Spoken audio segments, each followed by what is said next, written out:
close till I get up. Time is barely on our side.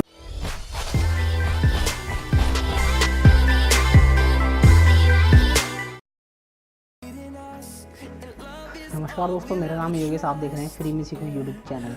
दोस्तों आज हम बात करने वाले हैं इस वीडियो के बारे में जो कि मैंने अभी आपको दिखाई है। वो आपको कैसी लगी, आपको पसंद आई नहीं आई, आप प्लीज़ कमेंट सेक्शन में कमेंट्स करके बताइएगा। और इस वीडियो को बनाने में कोई ज़्यादा मेहनत नहीं लगी और मैंने फ़िलहाल कंप्यूटर से एडिट की है। अगर आप चाहते हैं कि मैं जो है कंप्यूटर से या मोबाइल से जो है आपको एडिट करके दिखाऊँ आप इस तरह की वीडियो कैसे बना सकते हैं, कैसे जो है एडिट कर सकते हैं, तो प्लीज़ आप बताइएगा मुझे कमेंट सेक्शन में और मैं आपके लिए ऐसी वीडियो लेकर आऊँगा और आपको बहुत अच्छे से समझाऊंगा। अगर आपको पसंद आए जो थोड़ी सी भी तो प्लीज़ लाइक कर दें।